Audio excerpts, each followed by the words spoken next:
Greetings, everyone online, looking at all the faces close by, and that beautiful room in which I feel so at home. And so seeing all of you brings me closer. And it's wonderful to see so many people that I know and have known for so long. Not chop the top of my head off here.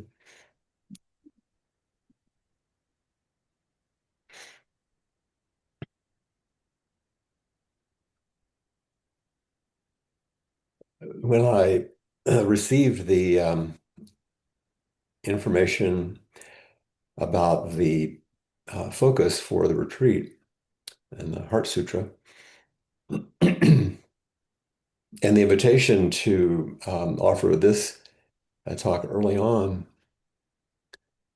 I began making some notes, and what I found myself writing down on the top of the page was Heartbreak Sutra.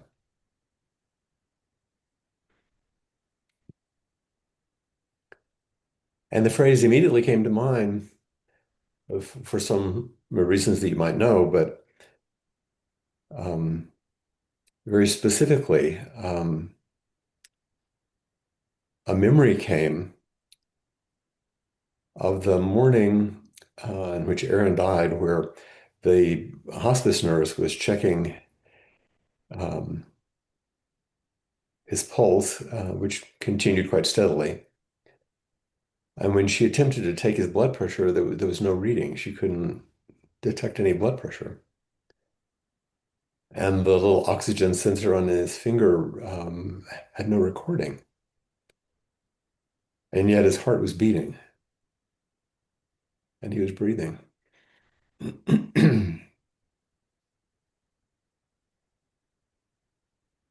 So what I was feeling was heartbreak.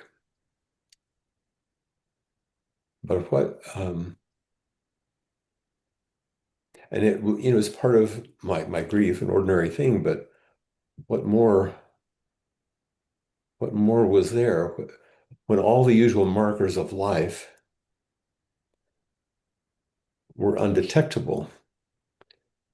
Something remained for a while. The pulse. Um, the Heart Sutra breaks all of our conceptions about how reality exists and is perceived. And this profound loss for me has systematically shattered all my ideas about what I thought about life and about love and loss. And that shattering has propelled me in an embodied way beyond what I thought and felt about everything, about, about anything. And it's this kind of going beyond, the wisdom beyond wisdom, the going beyond that is the possibility that's at the heart of the Heart Sutra, a wisdom beyond wisdom, a compassion beyond compassion, a love beyond love. So the heartbreak, I began to sense what wasn't really what we'd normally think of, when you lose something or someone, or being deeply disappointed in something, or in some other way that you're heartbroken. I mean, these things are real and they're difficult, but the heartbreak sutra, in my mind, it says that one can live beyond the personal and devastating experience of heartbreak into a more, in some ways, more profound shattering, a renunciation, surrender, realization, and actualization, where one can encounter what I think you chanted this morning, the light that shines through infinity. Because it's here that profound liberation and inconceivable impersonal love blossoms. Have you have you chanted the traditional version of the Heart Sutra so far? The that one? Yeah, okay. And the reason I say that is because the invocation in the beginning, which was in the description that was sent, um, just the very first part, Avalokiteshvara, who helps all to awaken, moves in the deep course of realizing wisdom beyond wisdom, and sees that all five streams of body, heart, and mind are without boundary and frees all from anguish. So it's an encouragement. And when I had written down that word, the Heartbreak Sutra, as you know, I began to see how these things are moving in me and I rewrite them, not because it's a better translation, because it's not a translation at all. Um, it's just my own practice. And this is what I wrote. Avalokiteshvara, who helps all to awaken, when shattered by profound loss, realizes that nothing makes sense anymore, and that a body, heart, and mind do not mean what they used to. And through this unending suffering is relieved of all illusions. It's a very different take, I know, and it's very personal, but this would be the invocation of the Heartbreak Sutra. Avalokiteshvara, who helps all to awaken. That's all of us. When shattered by profound loss, realizes that nothing makes sense anymore, and that a body, heart, and mind do not mean what they used to. And through this unending suffering is relieved of all illusions. I don't know if that resonates at all or makes any sense, but that's how I sort of began. I'm kind of describing my own practice of entering the Heart Sutra this time. And there's a wonderful quote by George Leonard that's in the beginning of Musang's book about the Heart Sutra, which I quite like. It's just a few sentences long. He says, "At the heart of each of us, whatever our imperfections," I thought that's a great way to begin, you know. At the heart of each of us, whatever our imperfections, there exists a silent pulse of perfect rhythm, a complex waveforms and resonances, which is absolutely individual and unique, and yet which connects us to everything in the universe. The act of getting in touch with this pulse, and that's practice, the act of getting in touch with this pulse can transform our personal experience and in some way alter the world around us. So I think it was a beautiful way as I read it to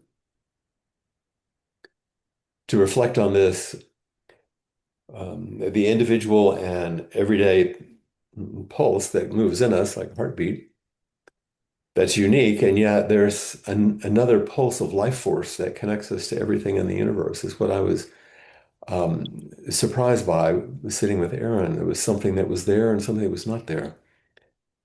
And the act of getting in touch with it could transform our personal experience, that's the relative, but in other ways alter the world around us, the sort of absolute and the engagement of our practice. So in this retreat, I hope that we're going to explore our own beating heart and how the Heart Sutra and how the Mahayana path invites us not away from the world when we're fully into it. And that strange sentence that I put in my own invocation where it says, and through this unending suffering, not really making it go away, unending, through this unending suffering, we're relieved of all illusions.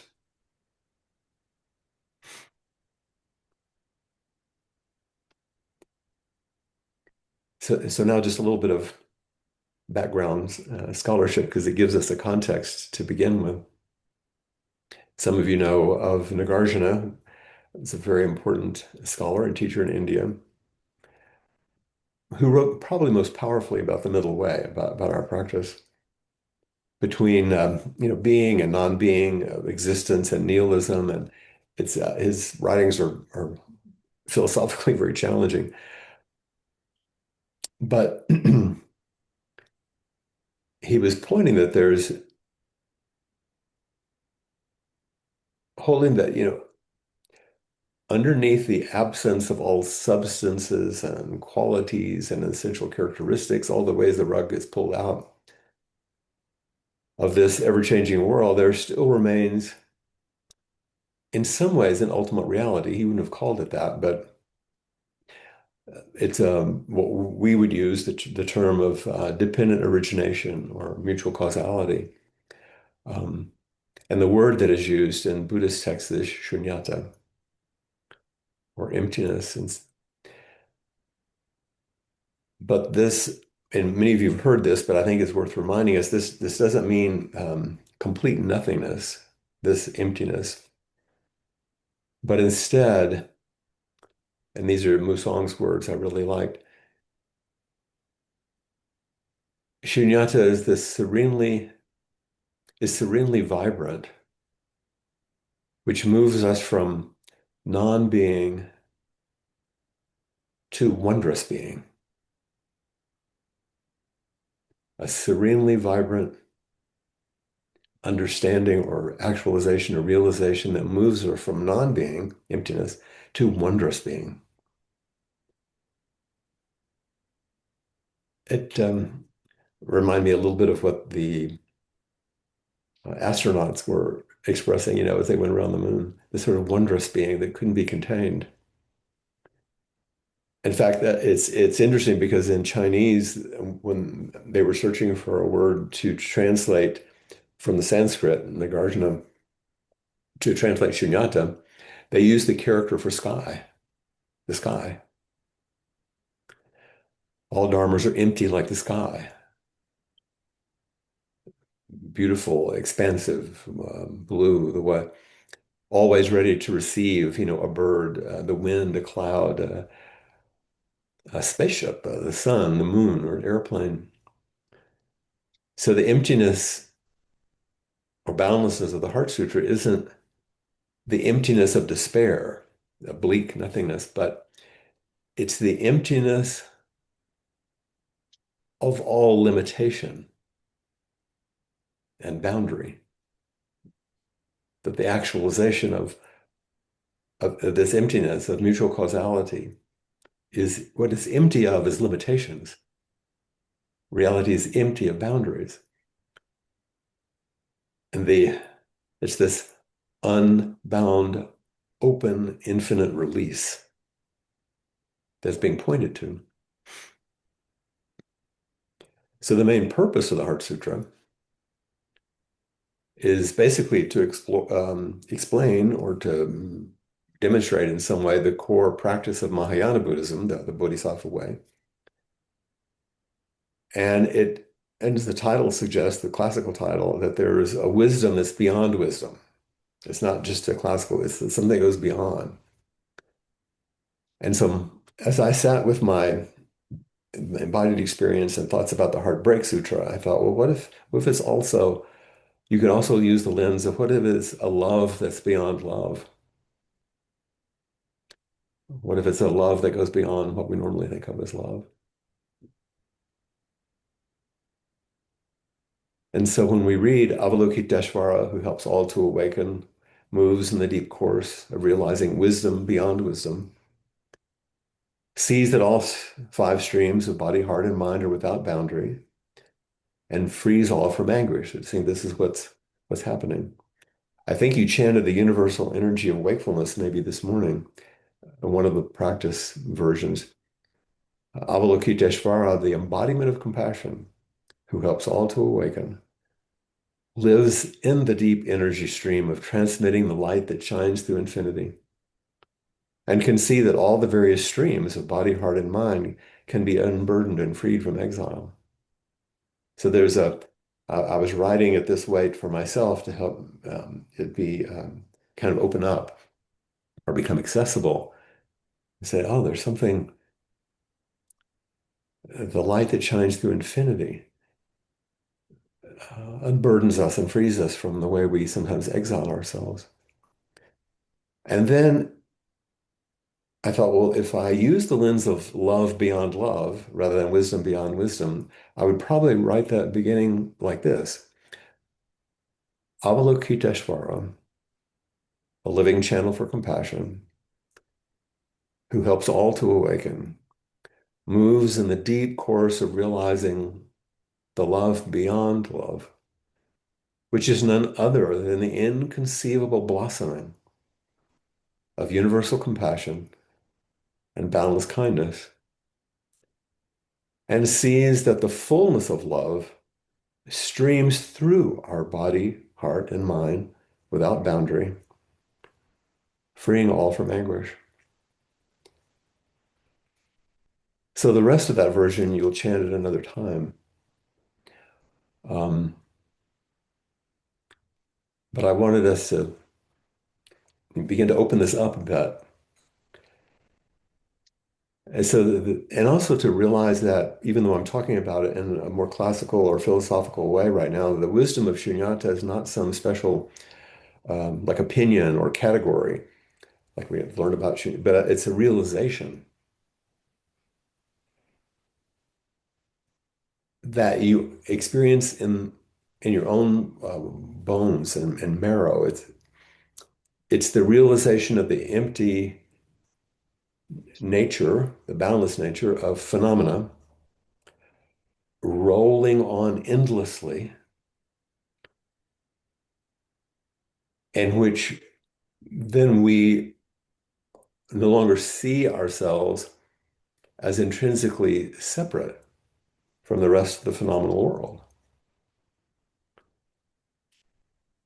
So that a bodhisattva and those being saved, if you think about it in that way, are not separate from one another. The Mahayana path is the bodhisattva path. This is what Nagarjuna is speaking about and what the Heart Sutra is describing.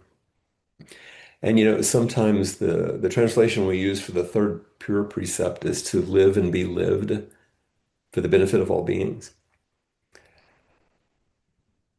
And so it's important to realize that our true freedom lies in the choices we make about how to live our life, not in these conceptual constructs or faith in something or beliefs. It's not about a special form of consciousness. It's about the choices we make and how we live.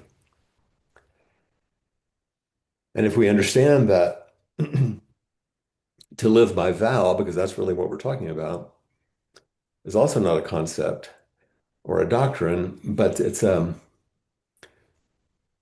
natural expression of our life force. You may think of it as I'm going to take a vow, but really it's the opening of this life force. And that life force then can be lived, or is actualized, lived and be lived as wisdom and love. Because it's only in compassion that wisdom finds its fullest expression, not in some intellectual way. So the Bodhisattva vow describes the path. And, the Mahasangha just finished this great course on the paramitas. And those are the practices of a bodhisattva as an expression of the path. And the Heart Sutra explains the practice necessary to achieve and fulfill the vow. So realization is the function, which is actually actualization. I hope this isn't too weird sounding.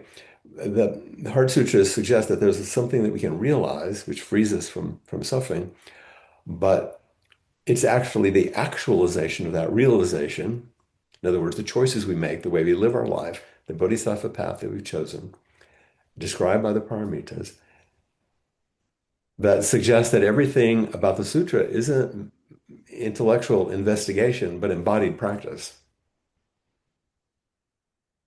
even though it sounds very heady. That's what I'm trying to bridge here. It's about embodied practice, and specifically the practice of meditation, of zazen. So that's a little bit of kind of contextual information. But if we look at the sutra itself, and it's because this is orientation day for us, there's three themes in the sutra. There's the invocation, the one I've been focusing on, of the Bodhisattva Avalokiteshvara. That's sort of like the entry point. And then most of the body of the Heart Sutra is the examination of everything in the light of shunyata, of emptiness or boundlessness. Takes a look at everything. And then the third theme is very short. It's the end. That's the mantra. So there's an invocation. There's the examination of everything in the light of emptiness. And then there's a mantra. So we're going to look at those three things just a bit. Okay, the invocation. So you may know this, and it's possible that maybe Kim and Suzanne spoke about this last night. I'm not sure, but the Heart Sutra is the only one of the Prajnaparamita texts in which the Bodhisattva Avalokiteshvara appears at all. And it's quite clear that the Heart Sutra is completely dedicated to the teachings of emptiness, boundlessness, of shunyata, without any reference to compassion. But the absence of the theme of compassion is sort of countered implicitly by the fact that the wisdom essential to the attainment of Buddhahood, as I said a moment ago, is in this case proclaimed by the Bodhisattva, who's the embodiment of compassion. It seems like kind of backwards. The the most profound emptiness teachings, the most profound wisdom teachings are being taught by the Bodhisattva compassion, who doesn't show up anywhere else in any of the other Prajnaparamita texts. And this is why I began to experiment with calling my little practice reflection that I was doing for myself, the Love Beyond Love Sutra, the Heartbreak Sutra. And also, in the dedication, there's a part about Shariputra, oh Shariputra, and the presence of Shariputra is also really significant because in the Pali canon, in the scriptures, the original scriptures, Shariputra is considered the wisest of the disciples of the Buddha. Like, this is the guy that knows everything. And his historical role is that the founder of the Abhidharma. And the Abhidharma is really decisive within early Buddhism. It's sometimes thought of as Buddhist psychology. It's more than that. And it's the way the mind works, and it's very systematic. It's a huge body of teachings. And Shariputra is the sort of head of that. But here, suddenly, he's presented as perplexed and unable to understand the deeper meaning of the Shunyata teachings. So what's the deal? Here's the wisdom beyond wisdom being taught by the Bodhisattva of compassion to the person who understands these things best, and he didn't get it. So right off the bat, it's like, what's going on? And I think the assertion in setting it up this way is that the highest form of wisdom, prajnaparamita,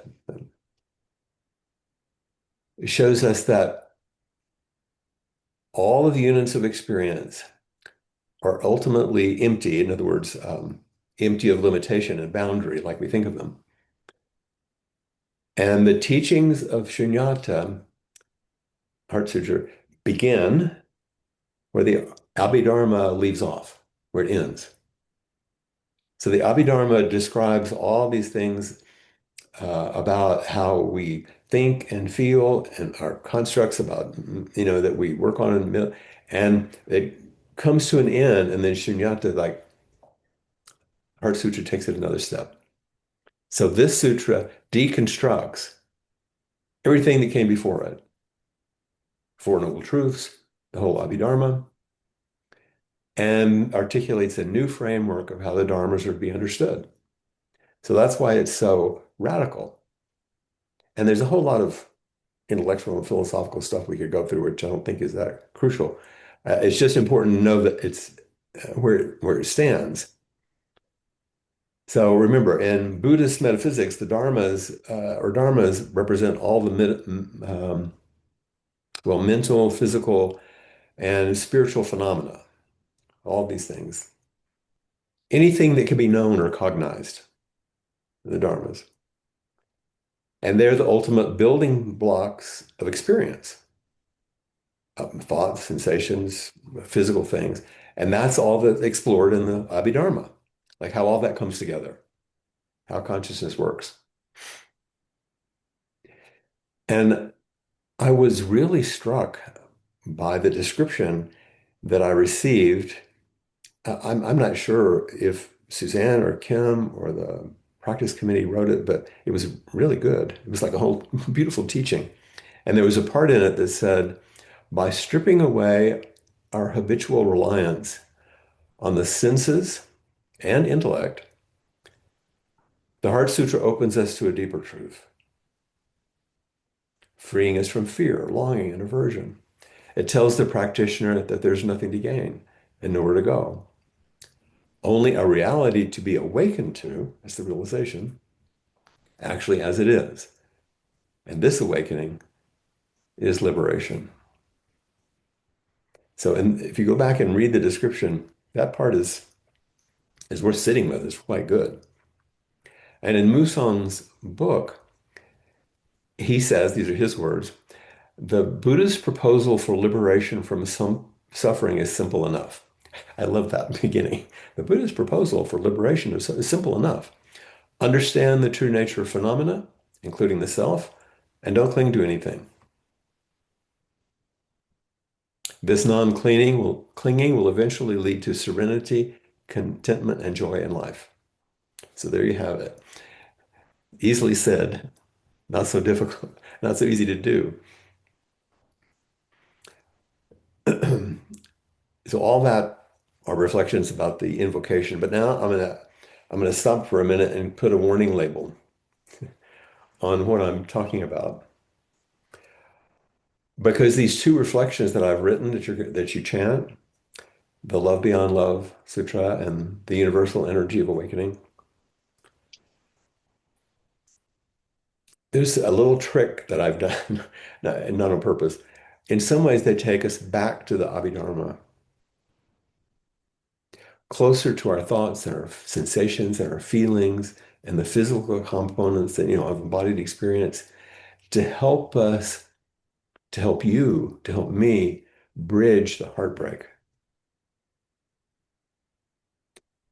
Because we're including our humanity in it. Because emptiness and boundlessness can be hard to tolerate,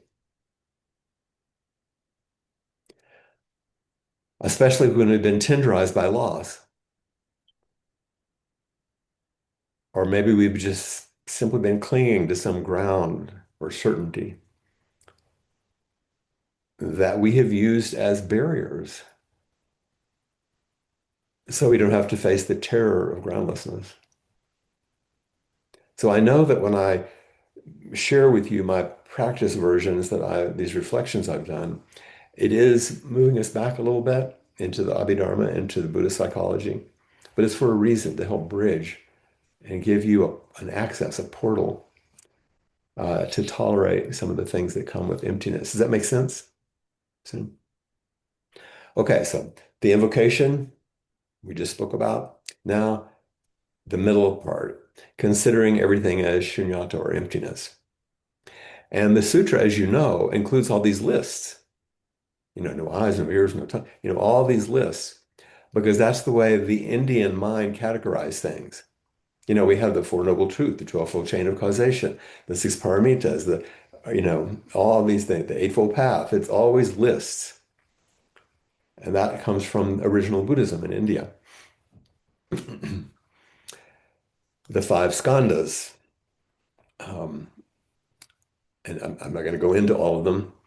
The In the Heart Sutra is also the six modes of change: arising, perishing, staining, purifying. Those words are used.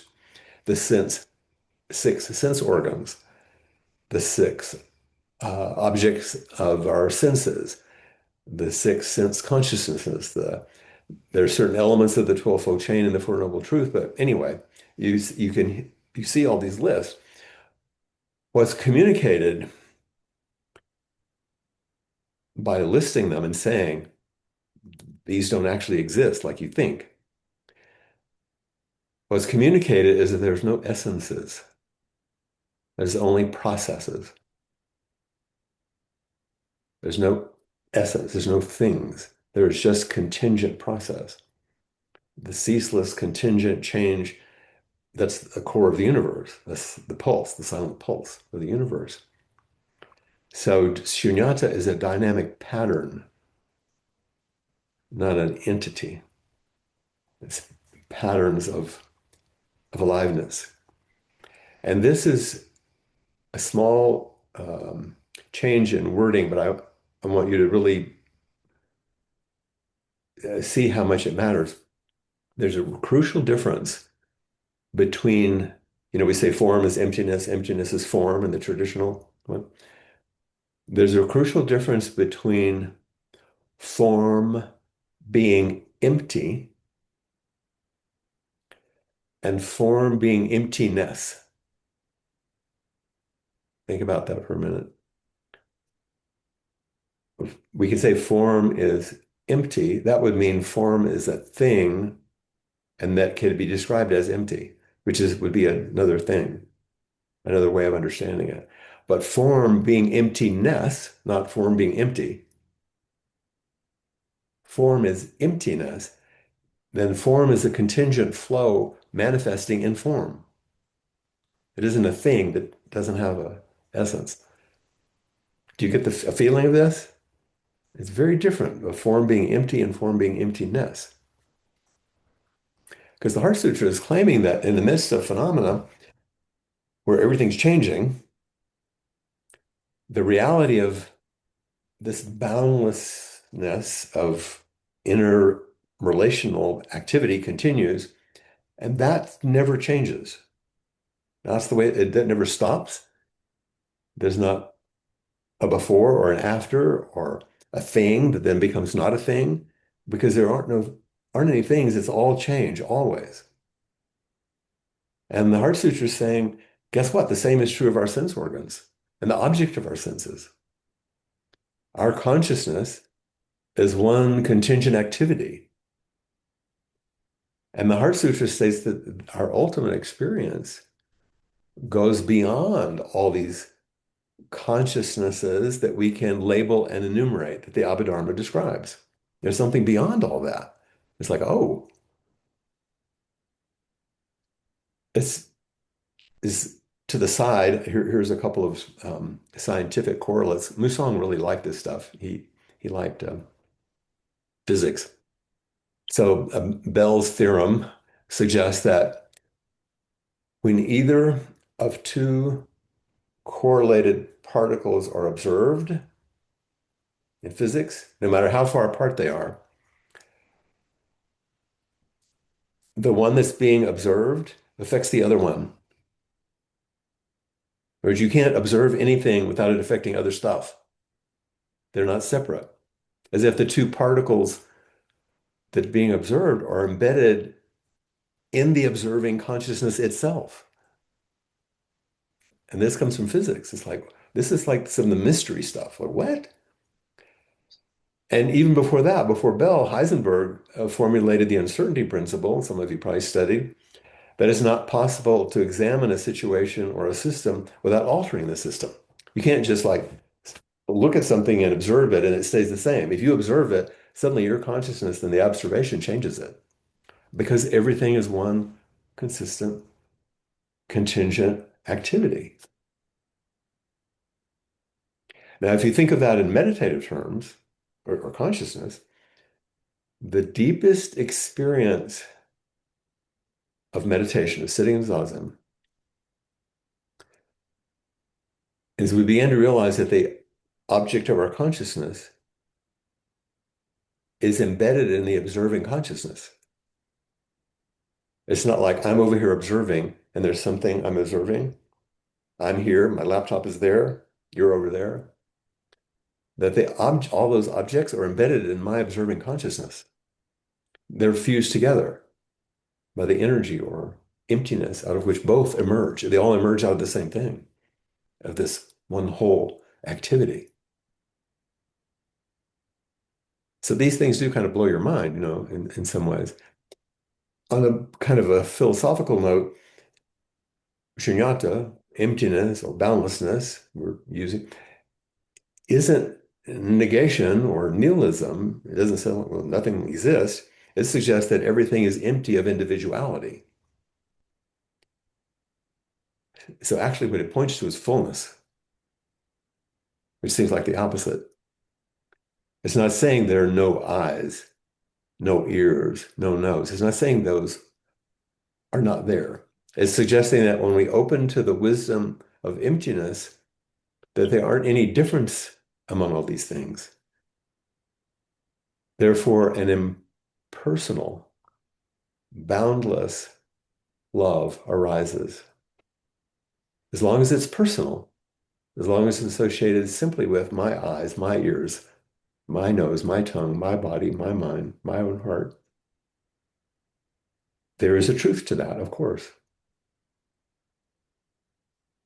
And that truth also contains all my suffering. But there's a boundless love that is not personal that can arise, which is larger than all of those. And so classical meditation begins with a really careful and nuanced distinction among things. We watch. Thought is arising. Now here's a feeling. Now I'm distracted. Now I'm making my grocery list. Now I'm worried about the person that's breathing weird next to me. It's all these things going on. That's the feelings, breathing in, breathing out, comfort, pain, right, wrong, my knee hurts. But over time, these distinctions that we can notice and name in meditation begin to fall away as we come to rest more naturally in that which sees and hears and feels all of this, the awareness only, rather than the, the selfless, non-discriminatory awareness is realized as our actual nature, rather than us always focusing on the contents of our awareness. It's that which is receiving and reflecting everything rather than the particular contents of our awareness. And all of it is included in meditation, and all of it's important, all of it, the naming.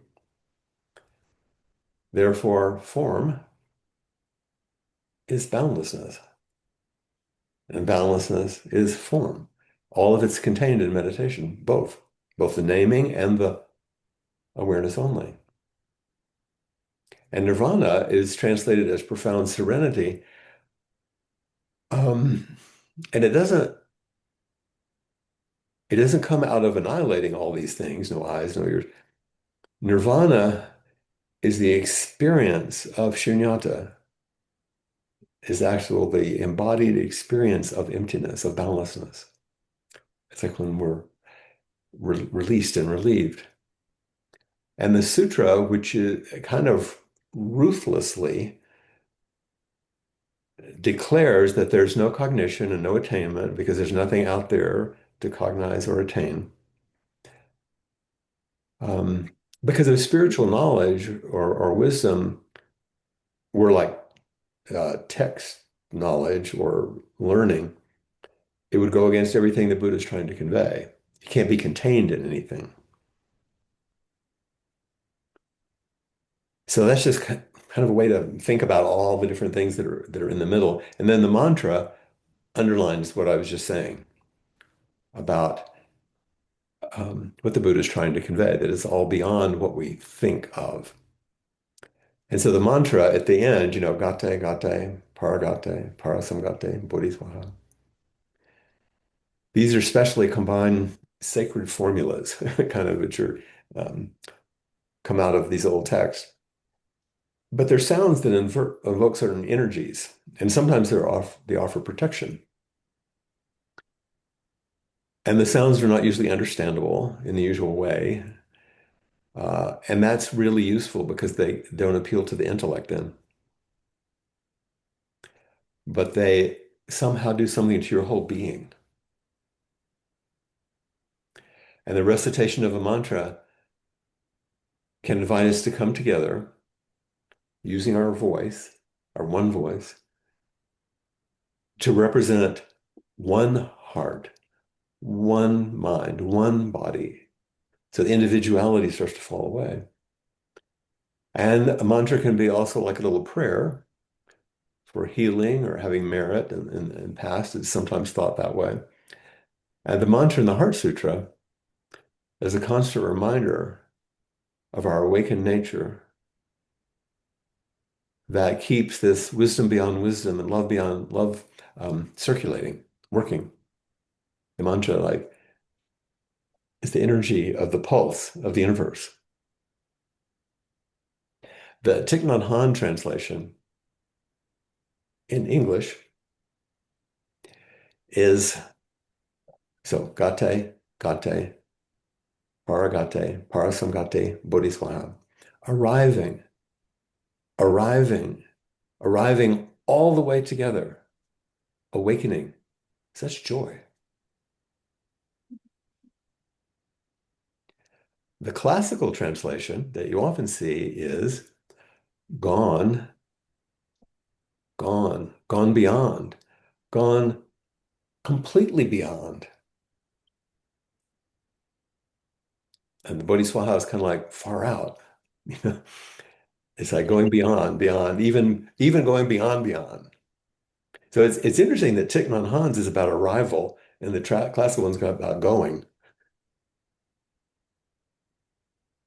So it's an homage to the awakened mind that's gone over to the other shore. So when I was playing around with the universal energy of awakening, I wrote it as beyond, beyond, going beyond, and even beyond, beyond. How free, how wonderful.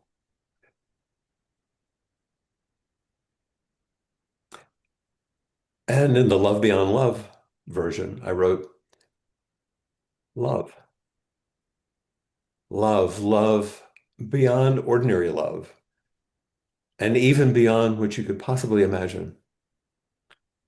Rejoice in this vibrant, wondrous truth, which is our true nature. So it's about stepping much, much further than we can imagine. And why, as I began with the Heartbreak Sutra, that's why I wrote Avalokiteshvara, who helps all to awaken when shattered by profound loss, realizes that nothing makes sense anymore, and that a body, heart, and mind don't mean what they used to. And through this unending suffering is relieved of all illusions.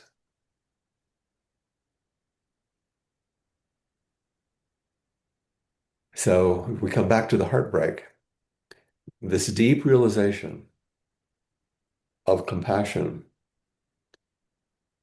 through wisdom beyond wisdom. And we shatter our ideas, go beyond the wisdom we think is wisdom, that there's a realization of compassion, which doesn't mean that our heart is broken. It means our true heart and mind will break all concepts and strategies which bind us to the self-centered dream. That the sutra breaks everything that we usually use to hold on,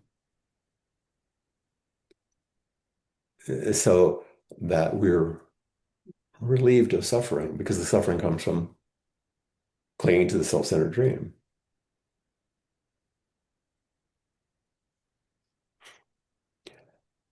So in the description of the retreat, there's another sentence that really caught my attention. The, the teacher said, in this retreat, we will explore our own beating heart and how the Heart Sutra and the Buddhist path invite us to not move away from the world, but more fully into it. In other words, it's not some way of helping ourselves be free of all the nasty stuff that in the world and finally feel pristine and clear and happy and nirvana. No, it's about plunging in. But in doing so, it shatters all our ideas about what we thought the world was and what we thought we were and about what we thought consciousness was, and find a freedom that's beyond the freedom we think about, a love that is beyond the love that we think we carry, to the universal energy of the universe.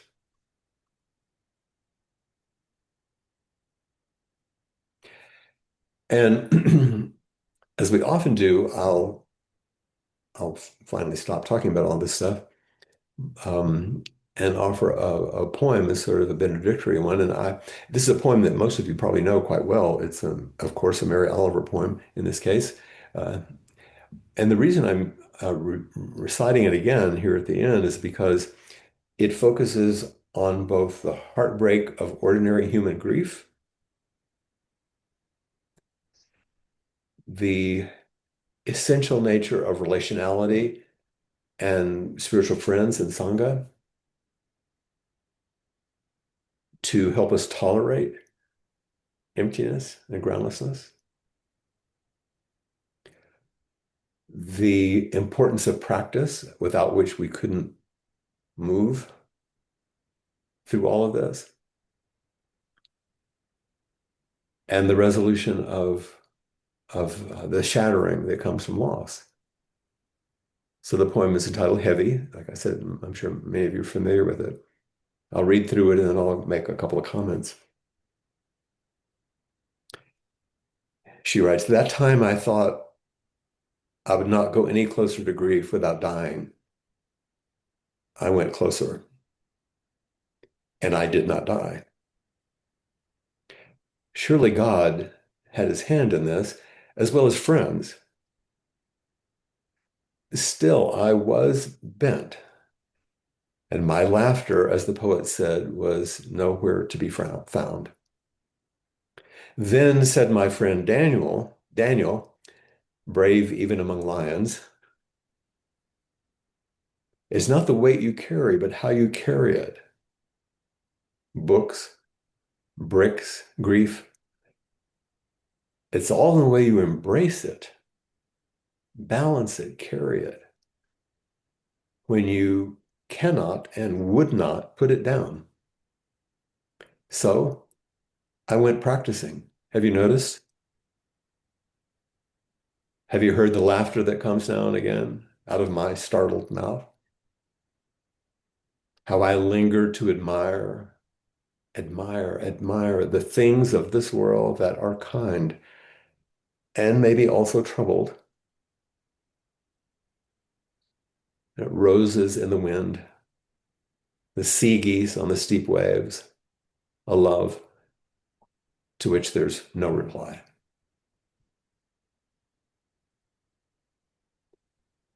As often is the case, she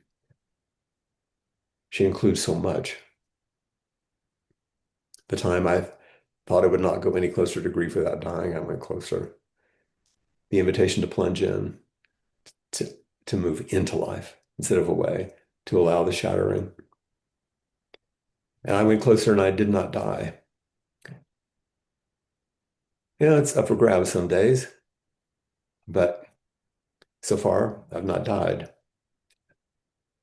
from the grief, from the plunging in, not even the grief, just the plunging in, going closer.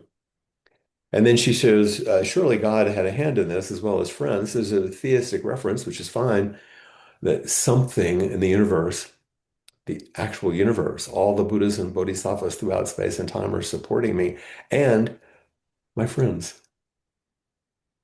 Without my friends, there's no way. And they give me confidence that maybe I can also have confidence in the universal support. And even so, she says, still I was bent. It's not like everything is okay. And my laughter, as the poet said, was nowhere to be found. It's hard to even imagine joy in some moments. And then said my friend Daniel, it's interesting, she's mentioned Daniel in a couple of different poems. He was a potter. And then she makes that reference, brave even among the lions, talking about Daniel and the lion's den, in the biblical reference. Now, there's a friend who is brave even in the face of certainty of death. And that's us. And her friend says, it's not the weight you carry, but how you carry it. It's not what happens to you. It's not just the vicissitudes of life, but how you respond to it. It's not the weight, but how you carry it. Books, bricks, grief. It's all in the way you embrace it, balance it, carry it when you cannot and would not put it down. That's our that's the vow. Each moment, life as it is. I'll continue to turn towards life as it is, even when it's not what I would want. And the next sentence is the turn. So I went practicing. Have you noticed? You came to retreat. You practice at home. You help each other. And then her own description, and I would imagine, she's partly talking about the loss of her partner when her wife died. Have you heard the laughter that comes now and again out of my startled mouth? She surprises herself and how I linger to admire, admire, admire. I love that. It's like gate, gate, gate, admire, admire, admire the things of this world that are kind and maybe also troubled. That's all of us. And then two images she shares with us in nature, which is her way, of things that are kind and also troubled. Roses in the wind, the sea geese on the steep waves. And then, of course, the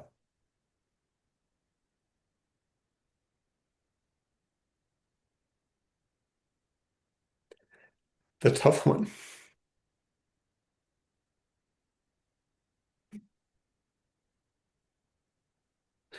a love to which there's no reply.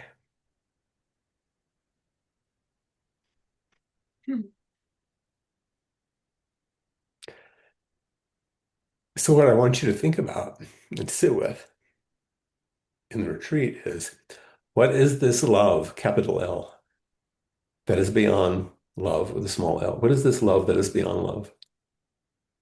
What is this wisdom that's beyond wisdom? What is this? What is the Heart Sutra really speaking to? And what are your practice questions? These are practice questions to sit with. What is the love that's beyond love? What's the wisdom that's beyond wisdom? And please do not rush to try to find an answer. They're really good questions. Let the questions stay with you. Let them sit with you.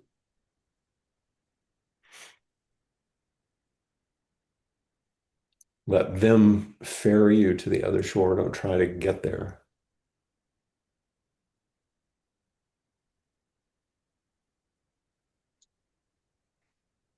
So I think that's enough,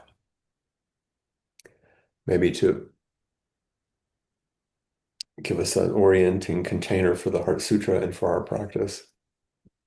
And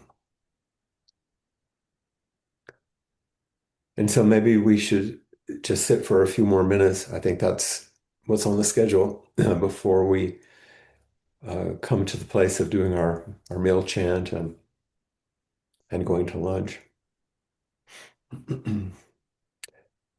So am I on track? Okay.